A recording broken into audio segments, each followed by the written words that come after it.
All right. Good evening, everybody. This is Neil W2NDG for the OMARC Sunday Night Science and Technology Night.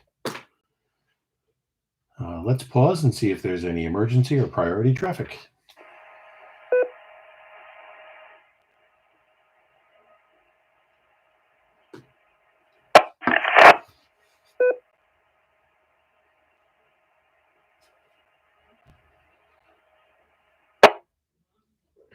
All right. I was worried there for a second, but I guess there isn't any.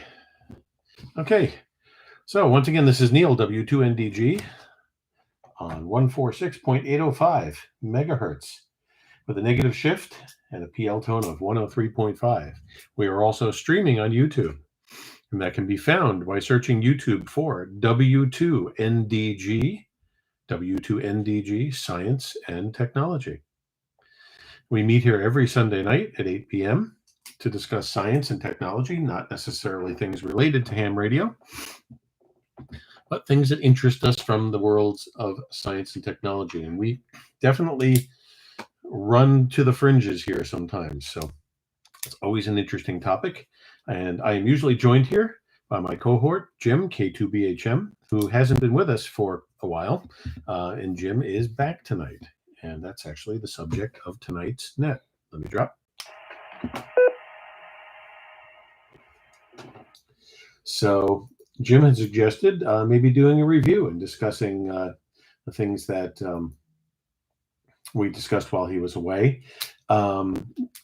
We did 6 weekends, I believe, without him, but I was away for part of it as well, and we had a couple of streaming errors. So there were 3 nets that we did without Jim.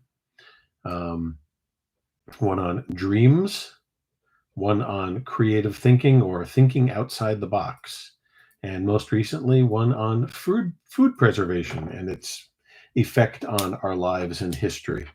So those are the 3. We're going to keep kind of an open subject tonight, and I'm going to see if Jim is there first, and I have a special request of him tonight, but we'll get to that in a moment. So we'll go for check-ins later, but let's see if Jim is around first. K2BHM, are you there?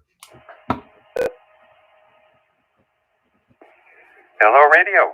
K2BHM, Jim, from Socrates, formerly from the friendly island of St. Martin. I'm back. Thanks. Welcome back, Jim. All right. So I assume you heard the list I just read, and I also emailed it to you. There was another night where we discussed something, but I think it was more of just an open topic night and settled into something. But I did have a couple of times where the stream failed on me and I couldn't really restart it. I think there was only one complete failure of that. So anyway, my special request. I spent most of the day in the garage here. A couple of you who have been here know what I'm talking about. Is that when we moved here, we basically filled the garages with all the stuff that we didn't need right away. And I have been going through a lot of it, and I've really been doing quite a push the last couple of weekends because my goal is to be able to park the cars in the garages before the snow flies. I'm finding a lot of really interesting stuff. Found my AM radio transmitter today. That's going to be interesting once I get that set up again. Something we can even talk about one night. Anyway, well, because of that, and because I have family for the weekend, and then my son and his girlfriend also just came down to visit my daughter, who's been here all weekend. And some of you may know Alec, my son, who just arrived here, will be on the radio himself at some point soon because he got his license, or at least passed his exam yesterday. So Jim, I was wondering if you could possibly do most of the driving tonight. I'll take the check-ins, but food just arrived for us, and I want to try to stuff my face a little bit. No, net people, don't worry. Those of you watching on YouTube, you won't have to watch me eat unless you don't mind or don't care or actually want to. So let me just see. Is that all right with you, Jim?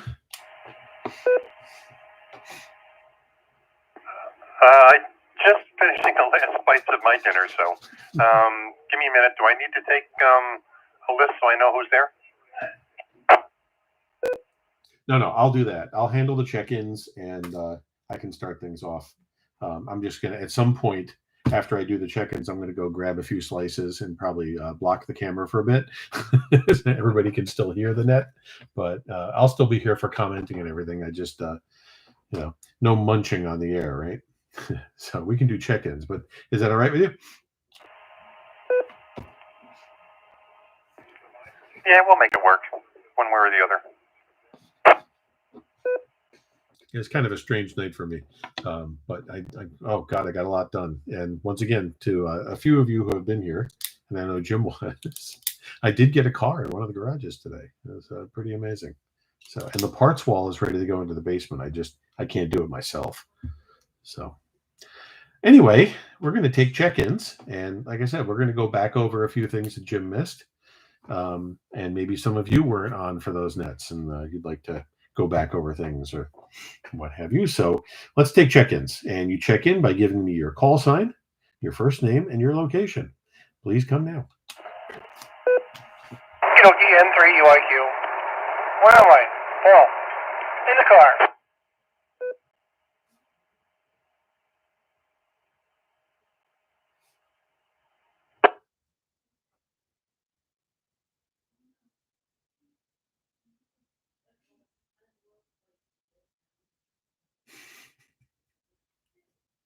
Control. Here is KB2 GGF, Matt in Kerhonkson.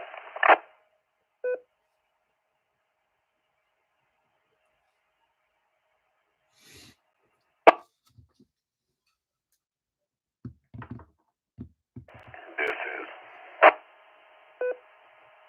KD2VAH, Jim in Poughkeepsie.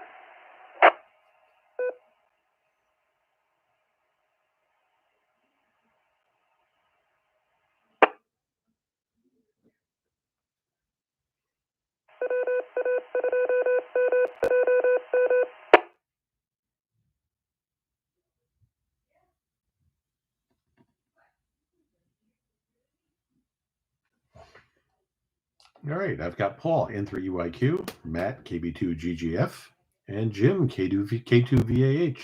Anybody else like to check in tonight for the OMARC Science and Technology Net?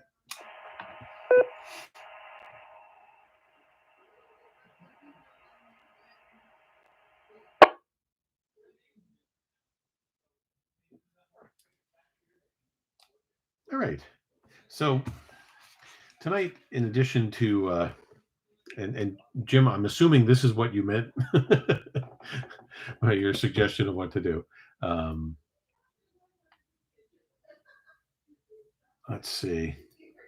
We can go through the list really quick, and if there's something else you want to talk about tonight as well, let me know, and we can cover that when we come back around. So, anyway,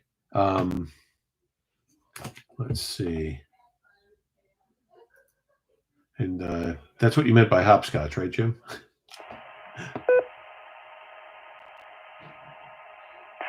Yeah, I kind of figured, well, I missed 6 weeks, and other people have been away on vacation or whatever, and they missed here and there. And it would be a bad idea, I think, every so often, every couple months to do a reiteration.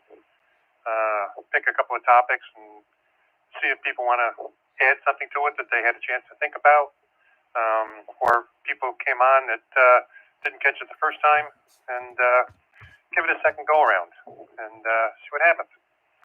That's my thought.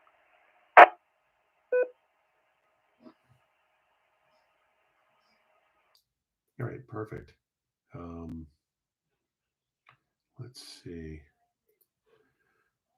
Let me bring up the channel and see if there's any other subjects that people want to cover again. So, all right. So when I call your call sign, if there are any past subjects really that we've done recently that you want to bring up again or add anything to, let's do that. So, Paul, N3UIQ, anything in particular you want to add to or go over again tonight, or anything you want to comment on from our past nets? Oh no, I'm just I don't have anything in mind. N3 like you.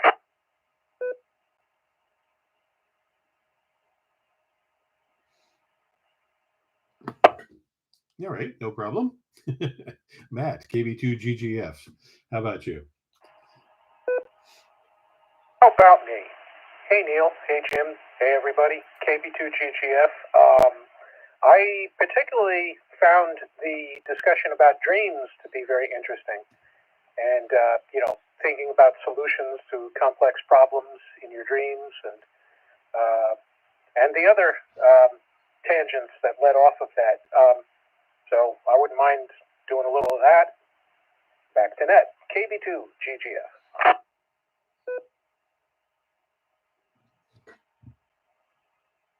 All right, sounds good. Yeah, that was an interesting night. That went to a lot of places I wasn't expecting. And for Jim's benefit, yeah, I talked about dreams, and I started the night with a crazy story of me driving in a minivan down the road and basically falling asleep at the wheel, waking up in the back seat, and the van was still driving. It was driving itself. And then as I climbed back into the front um, and started asking who was driving, mentioned my late brother Paul's name, and he appeared in the driver's seat and started telling me that he saw me fall asleep at the wheel and took over. Um, and I said, "What is this?" You know, after I told the story, and I got some interesting answers, but somebody got it right. And then we started talking about dreams because I don't usually remember mine, and we had a really good discussion about it because some people are like me and don't remember them, and some people not only remember them but seem to be able to control them, which is really cool. Um, so there were a lot of discussions on that, and that was definitely a cool topic. So, all right, thank you, Matt. And Jim, KD2VAH. Um, anything from the past, however many nets that you want to comment on, bring up again, continue with, or dive into further? I agree with Matt. The Dreams one was a good one. Sure beat the McDonald's one, even, Neil. Just teasing. But I do have a suggestion for a new topic if that doesn't pan out. We have a fox hunt coming up Saturday, with hopefully as many people as possible. So any hints, helps, ideas, past experiences would help too. That's just a different subject. The Dreams one, though, has got my vote.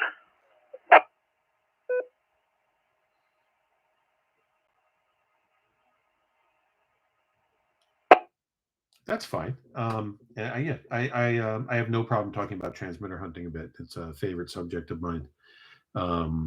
But it'll be I think after I stuff a few slices of pizza into my face, and we can do that. So kind of a hybrid net tonight, folks. But I don't normally have people staying in my office here, but that's what's going on. So I want to, vacate this room not too late so that they can turn it back into the guest room. Anyway, good stuff. Let's pause again for any more check-ins, and then I'll see if Jim wants to talk a little about dreams with you. All right. Anybody else like to check in on the OMARC Sunday Night Science and Technology Net? Come now, your call sign, your first name, and your location.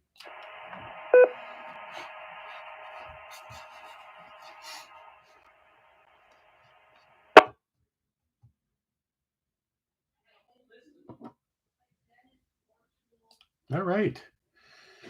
So, yeah, that was probably one of my favorite nets. There's been a few we've done that were just where we really got into it. And that one went a lot further than I thought it would. It was just kind of cool. Anyway, so Jim, are you freed up, or do you want me to keep going for a little bit? Nope, I'm good. Got things squared away here. Check your frequency. You might have bumped the knob. Thanks, you got it. Yep, it's that ear again. All right. So I don't know if it's Paul and then Matt and then Jim. I don't know if Paul has anything to add to the dreams conversation. If not, he's mobile. But Matt and Jim sure seem like they do. And then I'm just going to go grab a quick plate, and I'll be back in like 2 or 3 minutes. So I'll be here. But let me. I'm going to cover up the camera so you don't have to watch me eat. But I'll be back.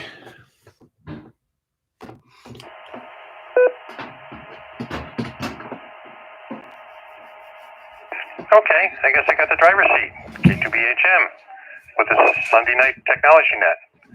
Have I got it?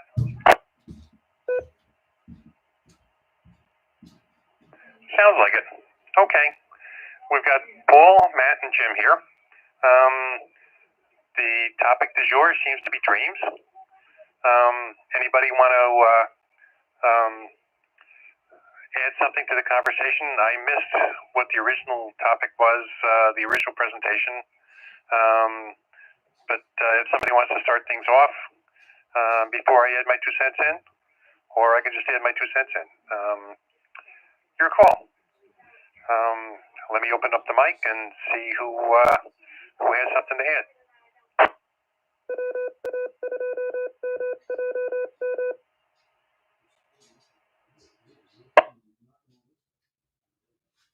AP2 GGF.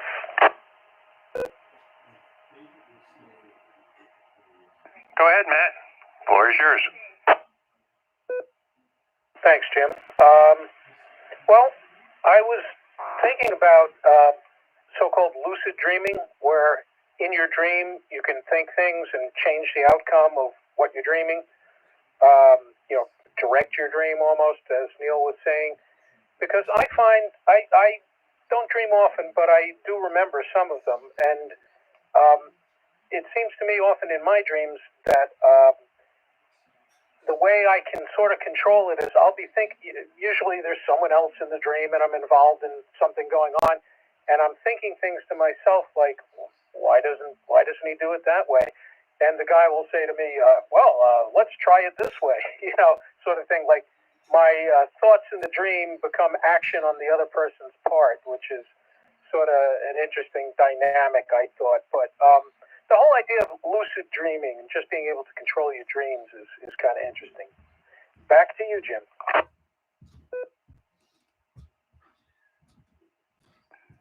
Thanks, Matt. Yeah, I've never had that experience. Yeah, I've had dreams, some pleasant dreams, some not so pleasant dreams, some all-out nightmares. Lots of times it's in black and white, sometimes it's in Technicolor. And sometimes I remember them, and sometimes they're just kind of foggy. You know something happened, but you don't really remember enough to put together a story. So, Jim, you sounded interested in the topic. Well, I'm going to sound like a nut job, Jim, but I happen to love dreaming. I mean, absolutely love it. The closest I could come to reality would be, I guess, some kid with a virtual reality goggle on his face. But I happen to love them. And I've noticed I can control some dreams. Not all of them. Absolutely not. I remember most dreams. If I get up in the morning and the dream was just a pleasant dream, that was whatever, great, whatever. On a beach in Martinique, getting some saltwater therapy, that's a great dream, whatever. And then it will dissipate. But if I went to bed with a problem, and I'm sure you can relate to this as most people can, you go to bed with a problem, and a lot, in my case, 99% of the time, 90% of the time, I will wake up with the answer, because that problem will have been in my dream, and 1,000 different ways of fixing it shows up. Some are illogical, some are logical, and by morning, it's just there. I mean, I recall one time, let me drop. I was running a bulletin board system, and I don't know for those who don't know, but it was before the internet. I mean, I had a doorway out to the internet you could go on. I had like 250 clients and 14 computers. Well, my FidoNet front door shut down, and it was just raising heck with it.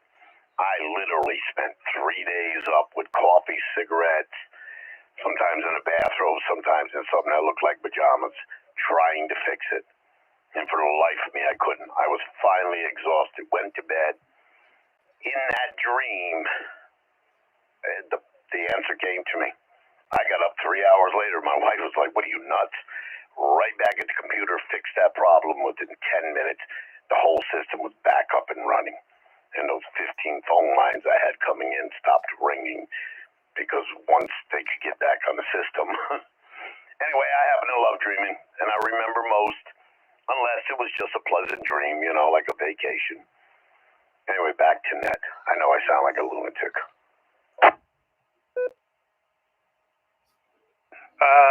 Not quite, K2BHM Net Control.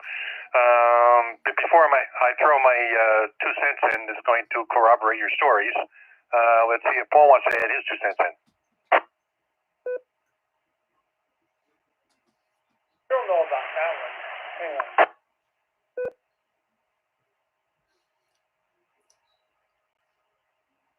All right, I was walking up the stairs. I'm on HDM. Are you making it? A little bit of phasing, but you seem to be okay.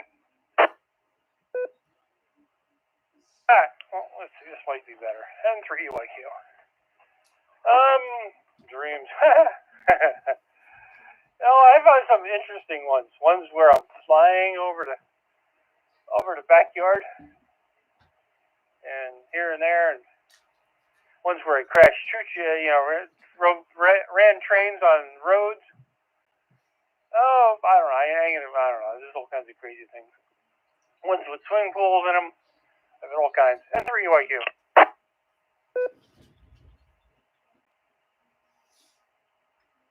Yeah, I suppose I should open up for a minute and see if there's a fourth musketeer wants to throw his hat in the ring and talk about dreams.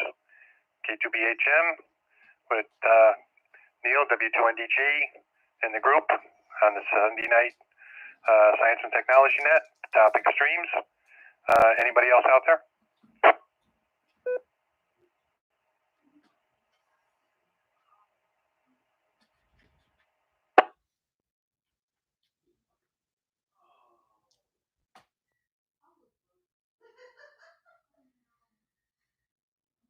Well, guess not. So, all right, I've had those crazy dreams where you're flying through the air with the greatest of ease and train wrecks and car wrecks and stuff like that and so forth and so on. But the one my wife keeps on basically showing amazement at is Jim, like you say. We've had the dreams where we're on the Caribbean island and stuff like that. I just spent 6 weeks there, so that one doesn't count. But when I'm faced with a problem, like you say, your solution or your problem with the bulletin board, the solution comes. That is very typical for me. When I'm working on something and things don't go right and there's multiple issues that conflict with each other and nothing makes any sense, particularly when it's somebody else's problem and you're trying to help them with it and you don't understand what's going on, you can't explain it. It's just one big total messed up pile of manure. Go to bed and wake up the next morning and the solution is right there. And you go out and attack it and it's up and running in minutes. So that's not really that far-fetched. That's your subconscious working. And my mind is constantly going. It doesn't shut down. It doesn't stop. It's kind of like a curse at times because you can lay there in bed for 2 or 3 hours before you finally fall asleep. And your mind is bouncing back and forth between all these different things and stuff like that. But pretty much 99.9% of the time, when I go to bed with a problem, I wake up in the morning with a solution. So there's something to it. The subconscious is busy, and I guess from what they say, the wild, wacky dreams that we don't want to talk about serve some other purpose. But basically, who knows what. What's more important is when I get up in the morning, that problem is fixed and it's done. So let me throw it back and see if Neil's back yet. K2BHM.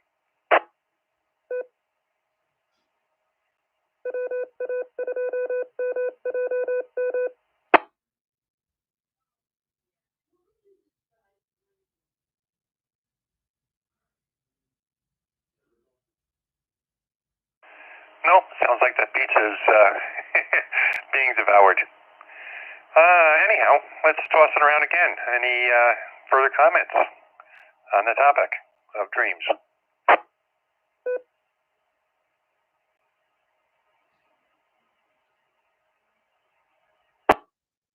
KB2GGF comment?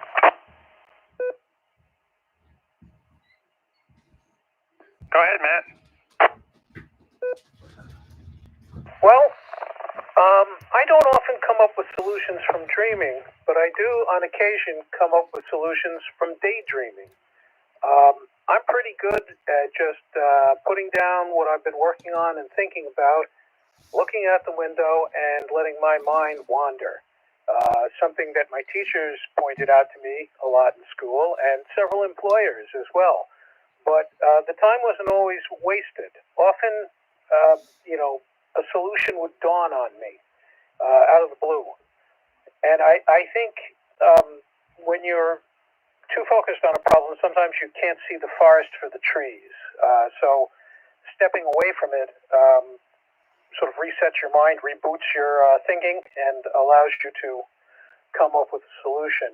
I just don't seem to be able to do that at night because I have a lot of fantasy type dreams, fantastic things. I once dreamt that I was chased and eaten by a Tyrannosaurus Rex, which was not a pleasant dream.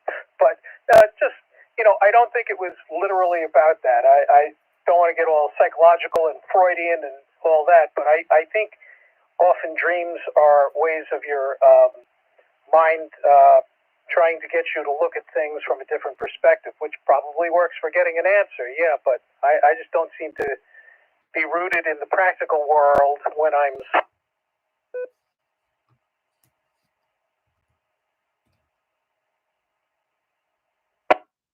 Sorry, a bit long-winded. Back to Ned. Yeah, that's okay. We all do that. Yeah, I get what you mean.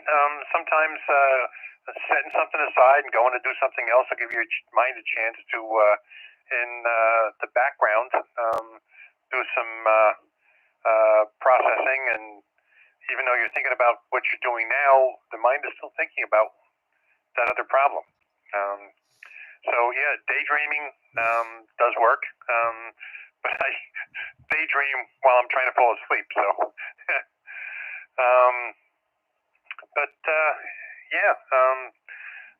we do some of our best work that way. And I'll give you one more scenario.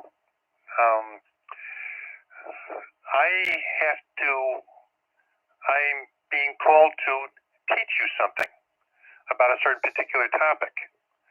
So what's the first thing I have to do? I have to go and collect my thoughts and put them together in a logical sequence progression so that I can present it to you and get you to understand it, which forces me to back up and put things in a logical sequence. And quite often, that process will reveal to me certain things. I will figure something out and learn something by trying to teach you. And that's why it's so much fun teaching. That's why I get a big kick out of talking to people and prodding them on and asking questions about things and talking about things and getting into technical discussions and so forth, because quite often you have to step back, put your thoughts together, and things click. And I guess that's another part of the process.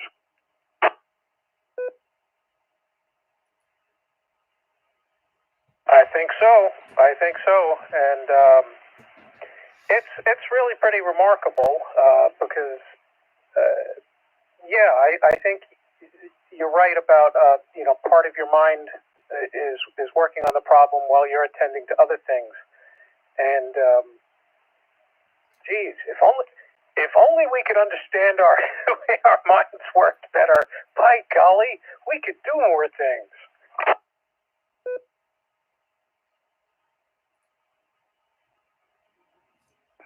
Okay, I'm probably going to get in trouble for this, but they say that we only use 10% of our mind's capacity.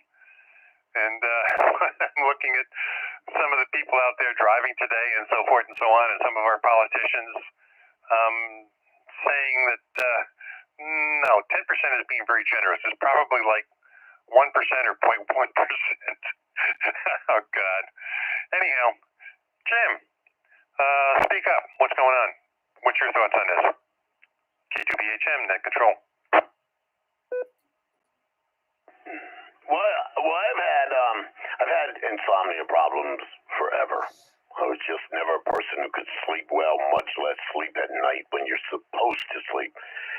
And then, for almost 30 years, I had to get up at 3:15, 3:30 every morning. So it became a necessity to go to bed at 7:30, 8 o'clock, and hopefully fall asleep by 9. So I was taking prescription meds to sleep. And then that just got to the point where it was ridiculous because if I didn't take it on the weekend, I couldn't sleep. So I kind of got away from that. And the wife turned me on to melatonin, which, be honest with you, worked better than the prescription meds. And it does have the tendency to make you dream. And I'd say in color, except I can't really say that, but I could tell you that somebody in there had a pair of blue jeans on or a red shirt. I don't know. Did I see it in color or did I just know it? Who knows? But I've also noticed things, I don't know if anybody else, but you'll go to bed and somebody who may have BS'd you 4 months ago and you bought it. And then you'll go to bed and somehow that subject will come up in your head. And by the time you get up in the morning, you realize they BS'd you. And you can confront them. And you'll normally find out that you're right because you work through it logically through your head. Point is, I don't know why things like that come up. Because it wasn't obviously a problem you went to bed with. Maybe it was just the fact that you left your mind idle, and it's like, well, he doesn't have a problem with his computers tonight, so let's just go back through history and see what else we can help him with. And I am in total agreement. I think 10% was a very generous number for these politicians. You're like Santa Claus, Jim. Back to that.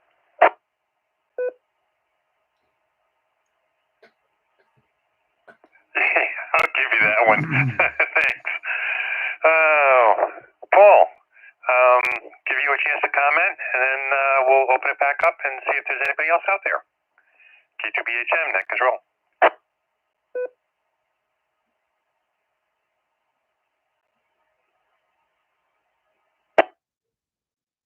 Well, I every now and then I'll go to the internet and look up dreams that I've had, and like, okay, all right, maybe so, see if any of that stuff makes any sense.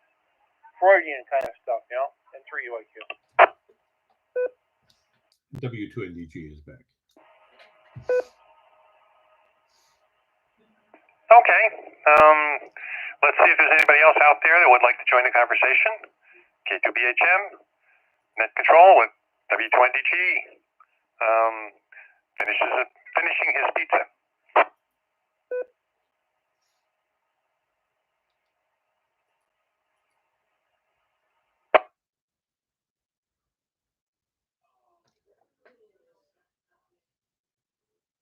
It seems like a quiet night. Do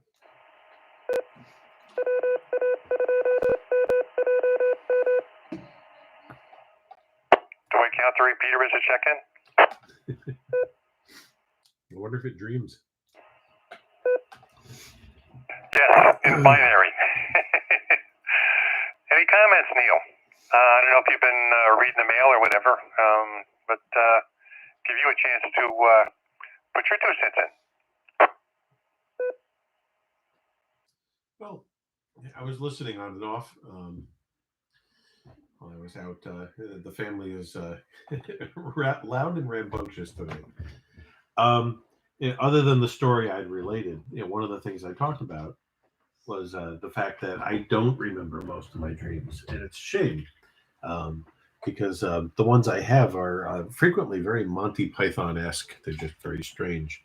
But one of the things I brought up, which is a common element from the ones that I do remember, is that there are places that repeat in my dreams, locations, and let's say it's my high school. For some reason, sometimes I'll be back in school when I dream, but it's not the high school I went to, really. It's my dream's interpretation of it, or my home. Will be living in a home that is not my home, but in my dream, it's my home. And when I dream, I know that I've been there before. It's familiar to me. It's my dream home, not necessarily one that I aspire to own, because it's usually a pretty wild and sometimes scary place. But they're just elements that repeat in my dreams, or places that I visit. I might, just for sake of argument, let's say I go to Saugerties in my dream, and Saugerties in my dream isn't Saugerties; it's the dream version of my Saugerties. So things like that, and I just find it interesting that my dreaming subconscious recreates these locations down to some pretty serious details. It would be interesting to live in the home that is my home in the dreams, because it's huge. It seems to be endless. It has some really cool things to it, but I don't know if anybody else experiences that, where the places they go in their dreams are so completely different than what they're used to, but repeat. It's a familiar world to you. Comment.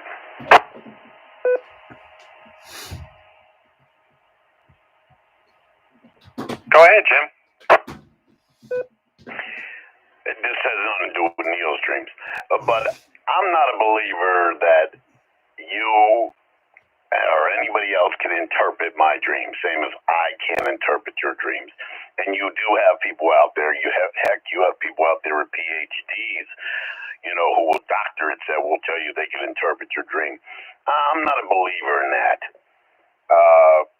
Because you really can't tell me how my mind is working, why it's working. You can give me suggestions as far as, okay, you had a problem and logically your mind was working through it. I totally get it. But you do have some people out there, well, you dreamed of a raven, so death is coming. Or you dreamed of an elf, so gold is coming.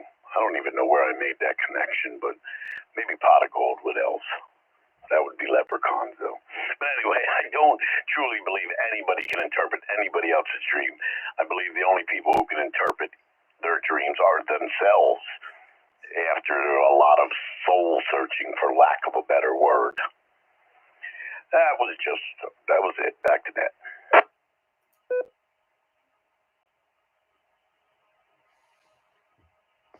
K2BHM net control. Yeah, I agree with you, Jim. And I can draw a corollary.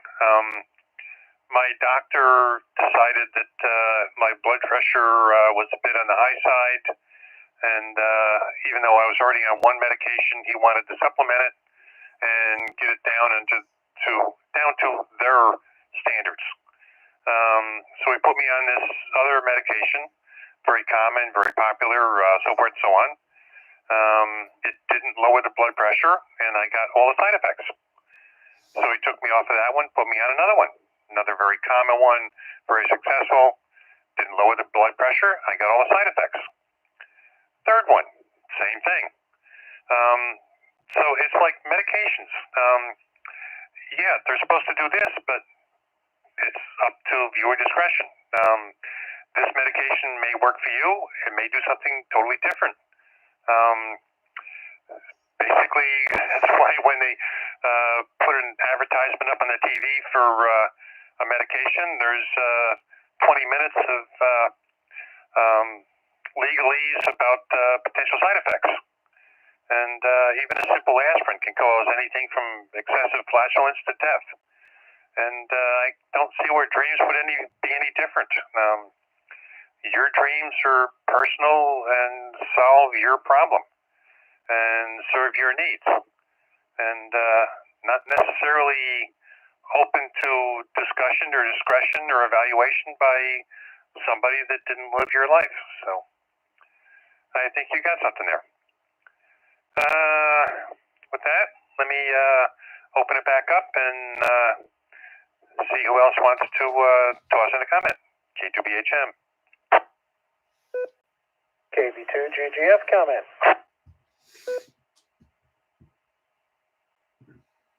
Go ahead, Matt.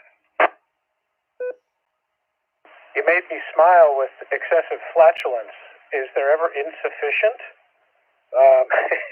It's all excessive. Anyway, I think what Jim VAH was saying about interpretation is quite true. Let me drop it. I think at the end of the day, the only person who can understand dream is the person who dreamt it. But what someone who helps you interpret dreams, someone who provides you with a technique to better remember or a technique to better organize what you remember, might be helpful. But, you know, I think so far as understanding it and really interpreting it, yes, it requires the dreamer. I agree with you. That's what I'm saying in a long-winded way. Back to Ned.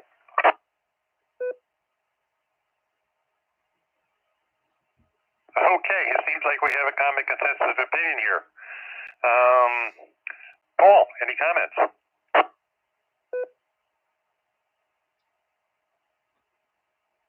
Oh, I got the camera covered with dinner. M3 like you. Oh, okay. Back over to Neil.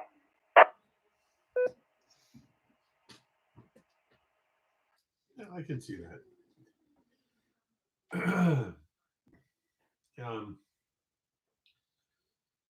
I mean, there are people who would definitely dive into the interpretation of all this stuff. Maybe, you know, some people are going to be better at it than others, but yeah, there's too much that's relative to yourself. It's kind of like doing your book report on a completely different version of a book that you know didn't read. There's definitely going to be pieces of the puzzle missing. So there are symbols in my dreams that only I react to. You know, there's going to be little nuances and things that somebody else isn't going to really get the reference. That's all. So good, interesting stuff. For the few that I remember, it's kind of neat that my brother seems to be in them. Um, you know, it's like my way of still being able to see him once in a while. And mom and dad show up as well, and other people from my life that have disappeared over the years. So it's definitely interesting. Um, I'd like to figure out how to remember more of them. I don't know if anybody has a technique for that. Anybody who has trouble remembering them and figured out how to, but I've never been able to change that.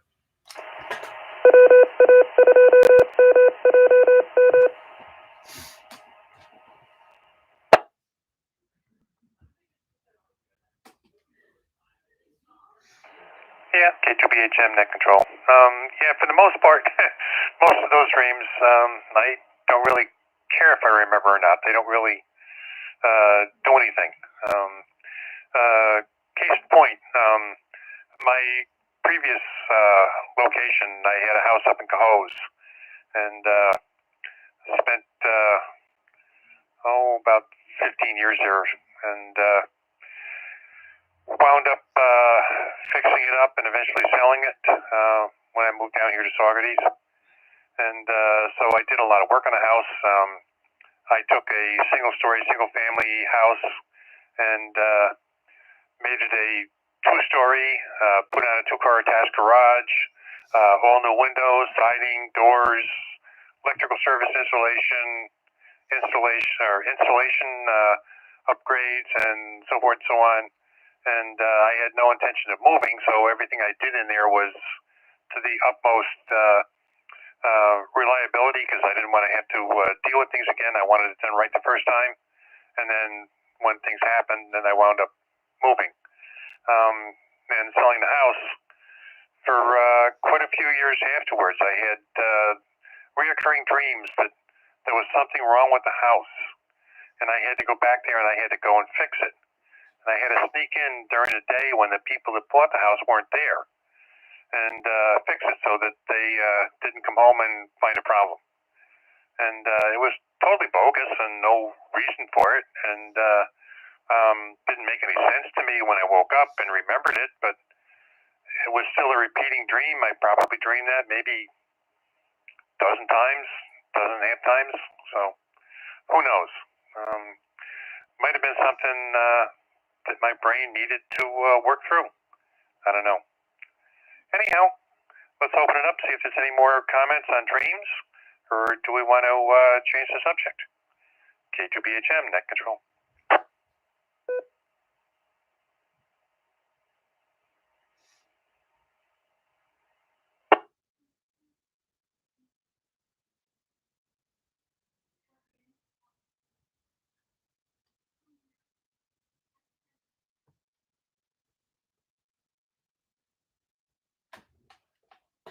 The silence is deafening. Neil, do you want to talk about the upcoming Fox Hunt event? Yeah, we can talk about it a little bit. This is a little different than the fox hunts that I usually participate in. A lot of you know that I lived in Long Island for a number of years, and I got my hand license when I was down there. And it's one of the first things that I got drawn into, and it's actually how I got to be good friends with my Elmer, was a transmitter hunting group. That they call themselves LITHARC, Long Island Transmitter Hunters ARC. They're not really a full-fledged club, but amateur radio club. Long Island Transmitter Hunters Amateur Radio Club, LITHARC. Since Jill and I moved away, they haven't really done a lot. Not just because of us, but they've had a couple of other members that couldn't do things, and then of course COVID really messed things up for them a bit. But they've been starting to do stuff again. But yes, on the 30th, Steve and company are going to be planning this event at Ferncliff Forest in Rhinebeck. It should be interesting. There's different kinds of transmitter hunting. This will be the low power VHF kind, which definitely you learn about directional equipment and attenuation and reflections and all sorts of things. It's interesting, and I can talk a bit about the types of mobile hunting that I'm usually participating in, and I'll be, not completely new to on foot hunting, but not a lot more experience than some of you. So, but if anybody has any questions about transmitter hunting or anything they want to know about it, throw your call sign out.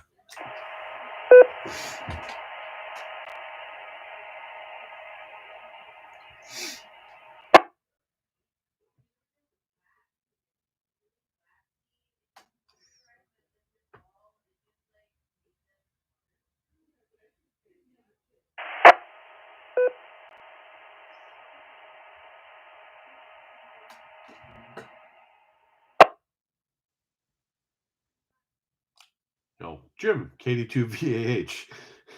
I might have caught you when you went to grab your cup of coffee, but I know this is something you mentioned. Well, I've been watching YouTube videos, and there is 1,000 different ways to find these things. I mean, I haven't yet seen one guy do it with a pacemaker, but I'm pretty much thinking I'm going to come across that on YouTube. But I've seen everything from paper clips to some of these gentlemen get very, very serious about this. I mean, like their honor is involved. But I'm learning, and then I'm learning the primitive ways, which works. You know, they're not as fancy as the attenuators on the thing and doing all this and walking around with a laptop or whatever. But I don't know. I'm actually kind of looking forward to this. The last one we had, I had no idea what was going on, literally. So, you know, this one I think I got a little better idea, and it will. Let me drop for a second. I'm sure it will. What is the word? It will push me to learn even more after this is over about other stuff. I mean, because I don't like being ignorant of a subject that I want to do. So I will learn. I will learn on my own if I have to. I will learn by watching, and I will learn by questioning. Back to Ned.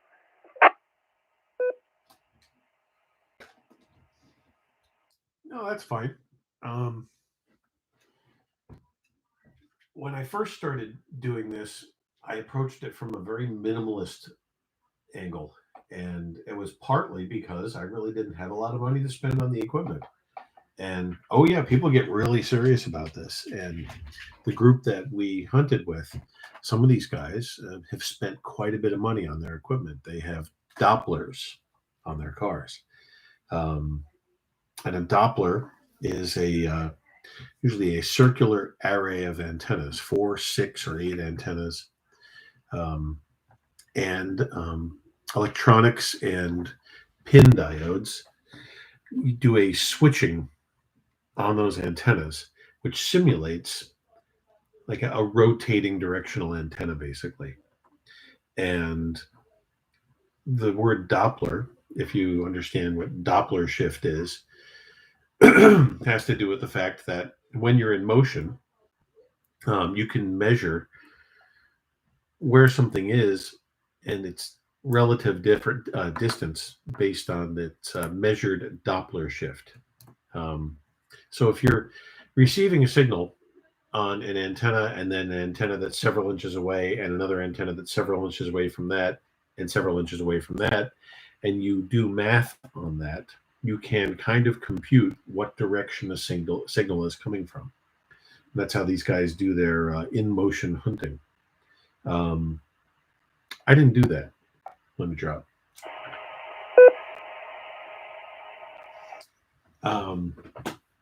Jill had experience in doing transmitter hunting back in her 11-meter days years ago. And I'm a map freak. I love, knowing an area and the roads and everything in it.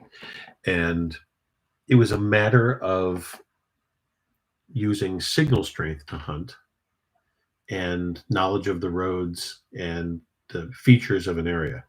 So one of the most important things when you're doing one of these types of hunts is getting your initial bearing. And I do it a different way now. But when we first started doing it, I didn't really have any kind of directional, even, like handheld directional antennas. We would look at the hunt area because that's how these guys would do it. They'd give you a radius. So the transmitter will be within 5 miles of this point or 3.5 miles of this point. And we would go to the middle of that area and look for a tall building. Or, not, it doesn't always have to be tall, but something that I can do a 360-degree pass around. And we would drive around that building and make note of where in that circular path the signal was weakest and where it was strongest. Let me drop.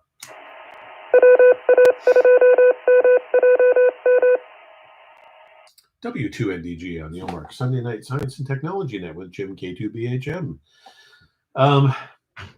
Once I had that initial bearing, you draw a line from the weak point to the strong point, basically. I would surmise that the antenna was in that direction, that the transmitter was in that direction. These days, what I do is I find a clear, elevated if I can, but a clear or obstacle-free spot towards the middle of the hunting area, and I get out a tape measure Yagi, and I try to get an initial bearing from that with an HT. And basically same theory then from that point, as I drive in that direction. Once you start picking up the signal in the car at that point, if you aren't already getting it,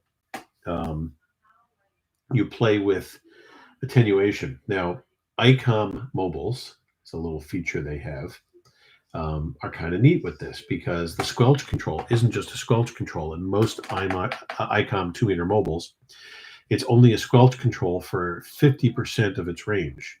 When you get to the halfway point, it becomes an RF gain control and starts attenuating your signal. Let me drop. So as the signal starts to get full strength on the S meter, you start dropping that sensitivity down. But the closer you get to it, you keep making notes of the signal getting stronger, and then when it starts getting weaker, you also note that on the map. So you've crossed that threshold where the signal was strongest. You go back to the point where you measured as being strongest, and then you drive 90 degrees or as close to 90 degrees to that point as you can. And then do the same thing. Try to find where the signal is strongest in that direction. And sometimes you do have to play with the RF gain at that point. You keep crisscrossing like that. And all the while you're doing this, you're looking at the map and you're saying, what's here? What is here where someone would put a transmitter? There might be a park. There might be a shopping center, things like that. And you just start looking for possible places. As you get really close to the point where you're having trouble even getting the signal out with the RF gain, you start listening to the third harmonic. Let me drop again. And this is something that works on foot hunts. But as you get really close to a transmitter, even though there's a whole thing about ham radio equipment not, producing harmonics that are above a certain signal strength, and that's true. When you're really close to something, that low signal strength that the harmonic is allowed to produce is actually, it's still there, and it's perfectly legal. It's just needs to be weak enough that you're not getting miles out. So what a harmonic is it's a multiplier. So if you're transmitting on, for argument's sake, 150 megahertz, the third harmonic is 450 megahertz. Now, what's cool about 2 meters is if you're transmitting on, let's say, 145 megahertz, 3 times 145 does fall within the range of most of the HTs, dual band HTs, and you'll be able to monitor that third harmonic. Why don't we use the second harmonic? 2 reasons. Reason number 1, most HTs aren't going to be able to receive in that range. It's not really a range that is used for anything that we do. But even if you can, and I do have a couple that do, for some reason the second harmonic is extremely weak. It's always a lot weaker than the third harmonic. And for the second harmonic to break squelch on your radio, you pretty much have to be standing on the Fox transmitter. So little stuff there. But it's all about signal strength. And there are attenuators that you can put into the mix. 2 types of attenuators, just one that does signal strength. And you can do that by installing one between the antenna and the radio, the little barrel connectors, double-ended, that you can, different dB cut, and you put those in. A lot of good HTs have a switchable attenuator that you can switch in and out. I know my ICOM that I like to hunt with does. Or the other way of doing it is to tune off frequency slightly. As you get closer, just tune us a little bit and change the tuning steps on your radio to be whatever the finest adjustment it will allow you to go to, and just tune off a little bit. And that's another way of adjusting, attenuating the signal. Now, there is a device, one more drop, And I recommended one of these to Brad the other day, and he bought one. Company called Third Planet Solar. Third Planet Solar.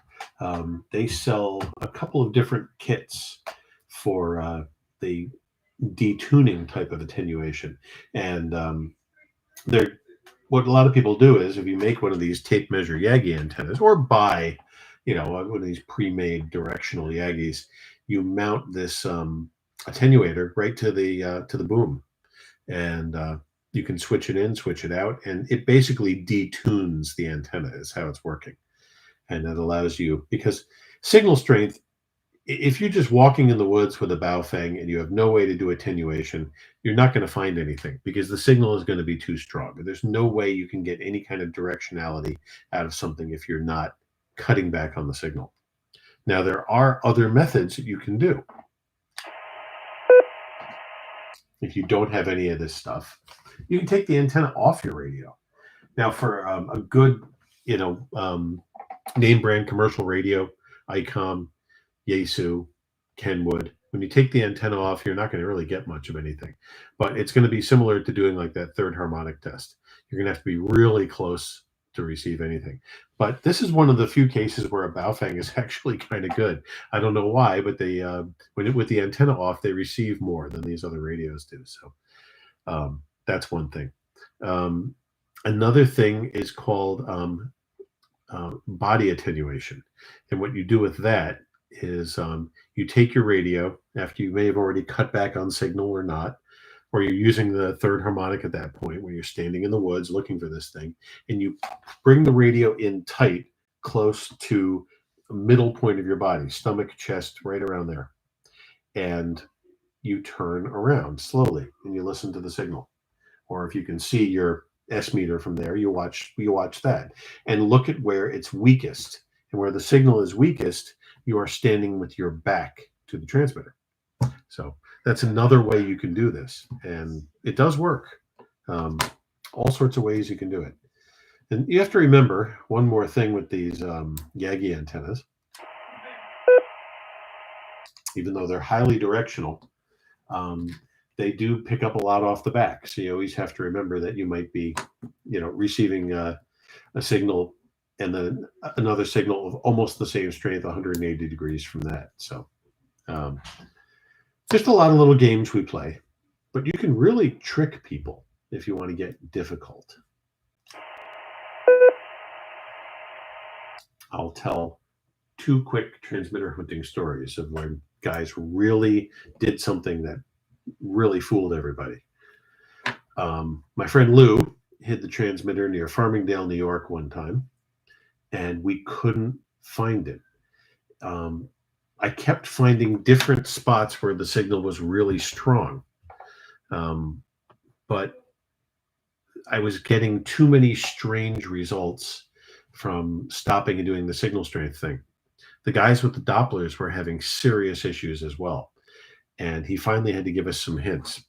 What he had done was he had taken his radio and he set up a tripod and a very directional, long element, many element Yagi antenna. So something that was highly directional and had a lot of gain. And he pointed it at the Farmingdale water tower. That really messed everybody up. So that was one that was probably too difficult at that point, but it was really cool. Another one, I'll drop.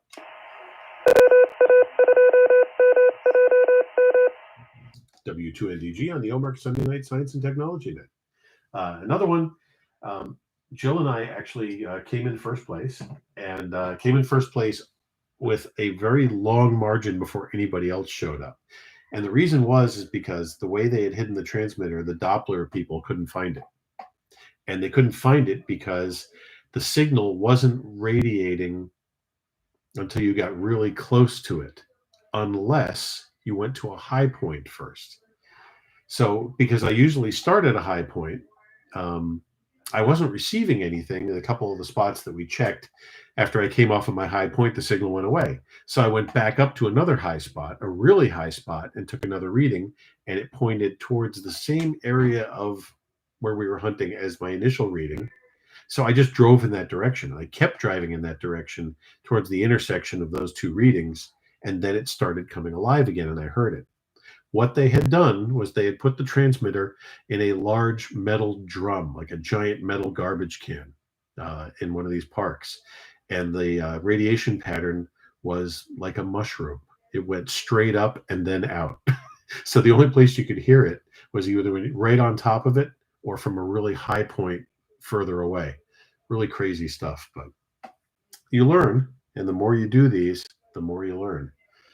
I know that was a lot of talking, but how was that, Jim? Did that help you at all? Absolutely. I compare it to watching 4 hours of YouTube videos. And you condensed it down, so I like that. And I did see that Doppler that you were talking about. One gentleman had it in his truck. I mean, his truck was, if I saw a truck like that in my neighborhood, conspiracies galore. But I did like that Doppler radio that he had up on his dash. I mean, I don't know if that really counts. That's kind of like, it's like a homing beacon almost. I think that kind of takes some of the fun away from it.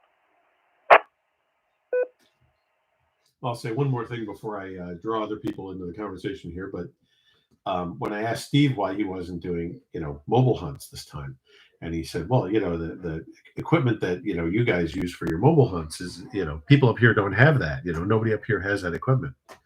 And I said, Steve, you don't know how I hunt, do you?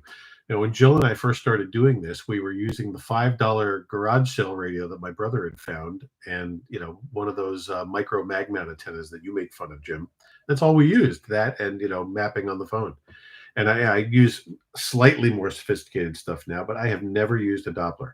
And we used to always find the transmitter, except there was another really crazy night where we didn't, but there was good reason. And a number of times come in first. And some of these guys have basic Dopplers that they bought from Ramsey. Ramsey made one for not a lot of money. It was a kit, and some of them spent thousands of dollars on these things. But we've done one hunt up here since we moved up here. Mount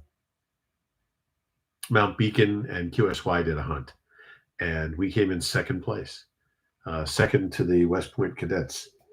And it was fun. And no, we don't hunt with sophisticated equipment. And I told Steve, I said, I can teach people how to do it.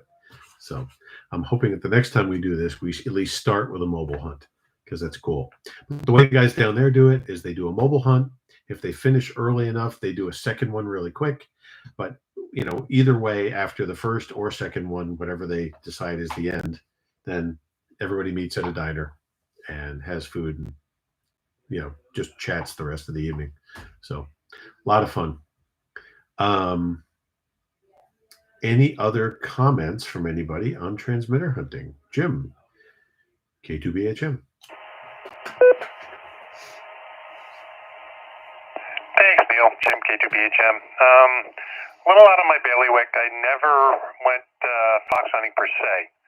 I did a little bit of sort of like that years ago.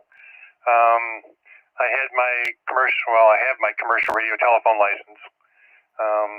Back when I got it was first class. Now it's general, but and when I worked at the Arsenal, they had a flying club, and so I would do the repair work on the radios for their flying club. And so the closest I got to it was taking one of their spare antennas and attaching it to the top of the car, and putting the VOR Omni in the car, and driving around the Albany airport, checking it out to make sure that the unit was working right, and pointed me towards the airport. But that was like shooting fish in a barrel, because I knew where the transmitter was. I was verifying the receiver equipment, so I don't know. That probably, I guess, doesn't count, but that's as close as I ever came. No, I think you'll enjoy this. I really do. We'll have to get into the mobile hunts maybe, and I have no problem like doing a talk on it first or something. But the guys down there also do some 10-meter hunts, and they're completely different because those signals behave completely different than 2 meter signals. And then there's competitions, ham radio competitions for 80 meter hunts. And there's a guy who makes 80 meter directional antenna hunting equipment, which is kind of cool. And they even have a contest. So people get pretty far into this stuff. I know a guy who very frequently has to do this professionally. Actually, a couple of guys. One who does it to search for interference for commercial radio companies, whether it's a municipal company or a cell phone company. But they hire this guy to seek out sources of interference. And I know another guy who spent quite a bit of time hunting down people who are jamming municipal radio systems, fire, police, etc. And he's caught quite a few of them. And in both cases, they have very professional equipment hooked up to a laptop, and basically they drive around and they map the signals. And by the time they're done driving around, they have like a heat map, and they know exactly what they're looking for. So pretty cool stuff. Which is why, like when I hear interference on here from unlicensed sources, or at least unidentifying sources, I always kind of chuckle because when it gets bad, we'll find you. It's not that hard. So anyway, anybody else? Let's see. We go in order here. At least on my list. N3EYQ. Any comments on transmitter hunting? I remember one day we were doing an ELT hunt with the Civil Air Patrol.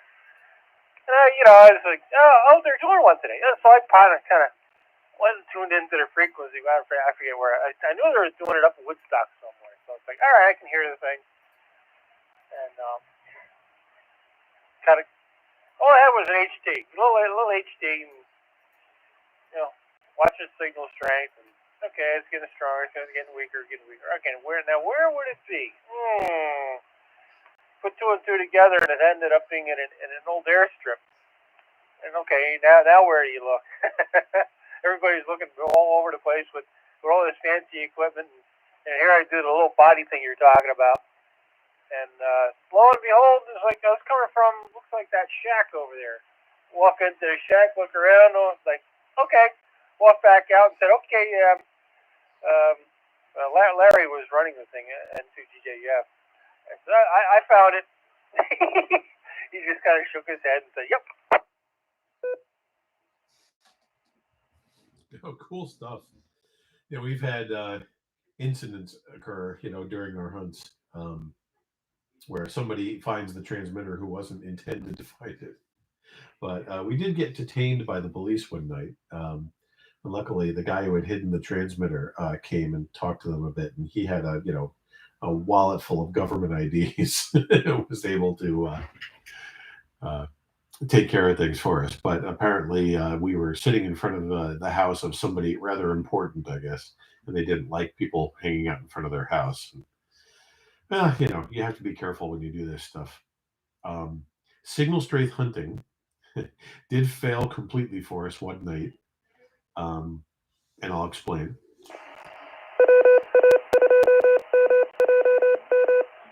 W2NDG on the OMARC Sunday night Science and Technology Net.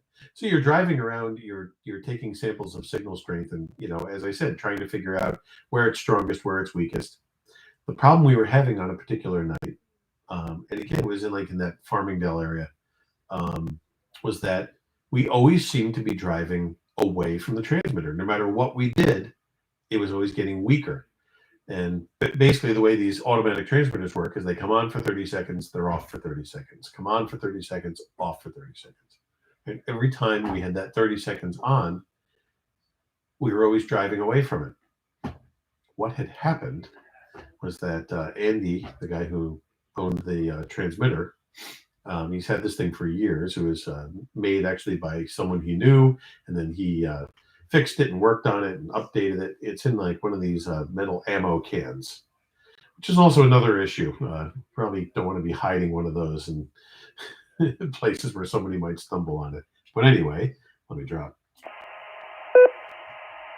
The battery had gone bad. It wasn't completely dead. And anybody who plays with lead acid batteries know that they have a certain amount of recovery. So during the 30 seconds of nothing, it would recover. So every time the transmitter fired up, instead of transmitting with 5 watts, it was only transmitting with about 2 watts. But for the 30 seconds that it was transmitting, it was going from 2 watts down to about a tenth of a watt steadily. So that's why it always seemed like we were driving away from it, because it was always transmitting and then getting weaker and weaker and weaker and weaker. And they eventually had to tell us where it was because it didn't make sense. So the guys with the Dopplers were able to get a reading on it, but anybody hunting with signal strength couldn't find it. Really funny stuff. Matt, KB2GGF, any comments on transmitter hunting? No, it's a subject that I'm not quite familiar with. A friend of my father's had a direction finding tabletop radio set back in the day, or at least a directional antenna. It had a sort of mini beam kind of arrangement on top of. You probably know some of the radios I'm talking about, Neil. I'm sure you do. But which allowed you to generally point to what direction the signal's coming from. But it's an interesting topic, and I was actually kind of surprised that there are several direction finding questions on the extra exam. It's something I don't know much about. So after having talked for a minute and a half, no, back to net. That's fine, Matt. Yeah, I know there's a whole bunch of those direction finding radios, and they were used usually by boats, although aircraft would use similar things. It was a way of navigating by using, receiving a transmitter that was a known location. Um, and there's even there's still some that exist, but they've shut a lot of these down. A whole network of long wave ones called NDBs, non-directional beacons. And it's funny that something's called non-directional that we use to find direction, but that's basically how it worked. You would null the signal out, and then the antenna would be perpendicular to the signal at the null. And that's how that stuff works. You could then track that signal from different angles and plot exactly where the transmitter was on a line.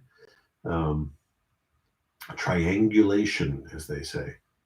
A lot of different ways to do that, but you'll see the used direction finding radios at hamfests and flea markets. I saw one at the Goodwill store one time, and they're neat radios. And AM radio, if anybody still likes listening to medium wave AM broadcast, that's a little trick you can use with the directional antennas.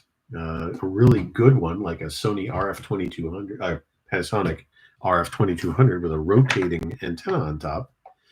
You can null out a station that's overtaking everything, like let's say WLS Chicago booms in here at night. So put the antenna perpendicular to it, null it out, see what else is on 890. What else can you get? What else is out there? And if you have a really good radio with a directional antenna, that's how you get the stations that normally you wouldn't be able to listen to. So cool stuff. Anyway, Jim, K2BHM, I think I'm going to end the stream here. And if you guys want to continue chatting, that's fine. But I am probably going to go back to my company here. But we can end the official part of the net. Is that all right with you, Jim, or do you want to carry it longer and you can end it? That's fine. I do have a couple of comments. Basically, now that you mention it, I did do a little fox hunting of my own privately. I was having problems with the Wi-Fi here in the house, and it was getting wiped out. And I couldn't understand what was going on, and trying different channels and stuff like that didn't seem to improve the situation any. So I picked up one of those dongles off the internet that's a Wi-Fi spectrum analyzer, so you can see what's out there and what the signal strength is, independent of the unit that's built into your laptop. And my buddy Kenny and I went running around the neighborhood. I built up a little corner reflector to make my rubber ducky directional, and we tracked down this house across the lake from us. And it turns out that he used to run an alarm company, and he had 4 different cameras around the house that were RF linked back to his head end. And it seems like there are 4 video channels that share the same frequency spectrum with the 2.4 gig Wi-Fi.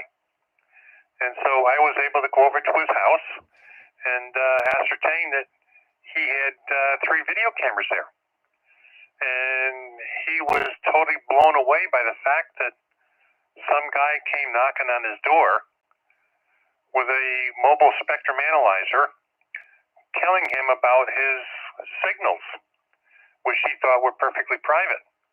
And and now his alarm system is compromised because you can buy receivers on eBay and stuff like that, and go around and look at somebody's house, check out the cameras, and know that nobody's there from the cameras inside except the cat and the dog, and rob the place.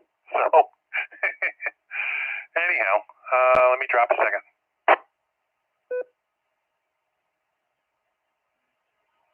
And one last comment. Back in the early days, 40s, 50s, so forth and so on, FCC put very strict regulations on commercial broadcasters, AM radio stations, and so forth. Not only was the frequency strictly regulated, but they had to document anytime they were off air, and they also had to send their call sign, I think it was every 10 minutes. And the reason for that was because in the early days, radio direction finding was used based on commercial radio stations. You had an AM radio with a loop antenna that you would rotate, and you would pick up a signal and null it and know that it's pointed off in a certain direction. And that's a certain radio station that's in Chicago. And then you would go and find another station that's in New York City, and what direction that's in. And from that, you could go and put on the map where the 2 lines intersect, and that's where you are. And the FCC kept very strict regulations and controls on radio stations for that purpose. Of course, now it's all defunct by the fact that we've got GPS and everything else now, but I think those regulations are still in effect, although it's hard to tell. But anyhow, that's my 2 cents, and I think we pretty well covered everything. So back to you, W2NDG, K2BHM.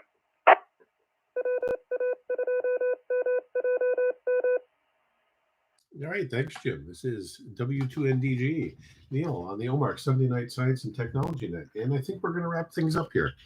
And if you guys want to continue chatting about this, that's fine. But I think we'll close things out. All right, you have been listening to the OMARC Sunday Night Science and Technology Net. This net occurs on Sunday nights at 8 p.m., hosted by myself, W2NDG, and Jim, K2BHM.